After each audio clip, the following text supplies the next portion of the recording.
Hey everybody, I'm back with another recipe. Today I'm making cream cheese sticky bars.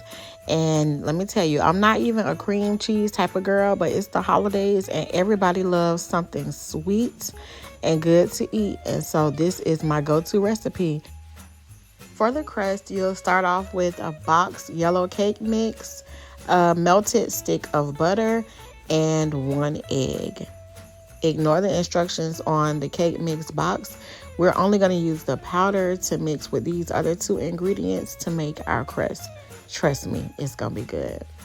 Pour the cake mix into a mixing bowl and then add in your egg and the stick of melted butter. Stir these ingredients together until a smooth, soft dough forms. And you'll know that your dough is ready once everything starts to pretty much stick together and there's no evidence of the cake mix or the other 2 separate ingredients in your bowl. It's all mixed together into a clump of dough.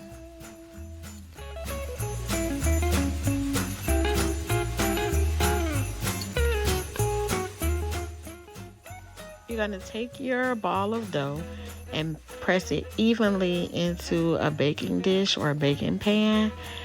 And this should be a greased pan as well.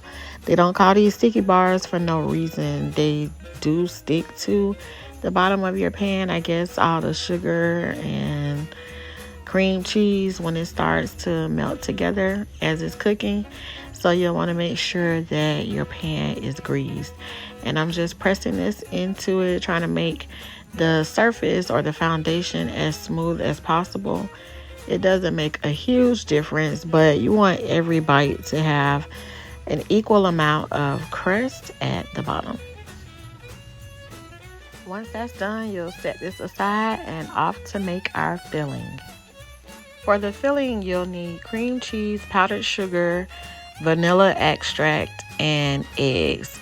It also calls for a coconut extract, but someone at my event was allergic to coconut, so I chose to omit that. Also, you'll want to make sure that your cream cheese is room temp and not fresh out of the fridge. In a mixing bowl, you'll combine these ingredients.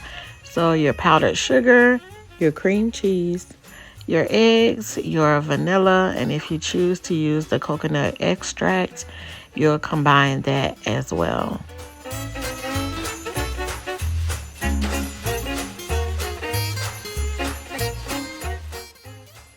Use a handheld mixer to mix these ingredients together, and you're going to want to use one of your lower settings. I think I had this on 2 out of 6. Mine is not super heavy duty though, or a lot of power. So if you know you have a really good mixer, I would probably stick with the lowest setting. And you're going to mix this until your filling looks smooth and there's no lumps, and it's obvious that all of your ingredients are mixed together. And you'll see in a second what I mean about having it nice and smooth.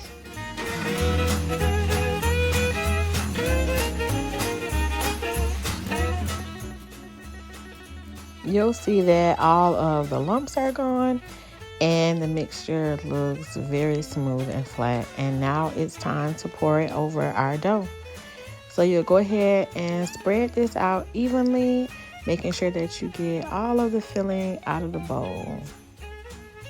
My camera died, so I don't have any footage of me actually putting it in the oven or as it's cooking, but you'll want to bake this for 40 minutes until it's evenly browned on top. And here is the finished product.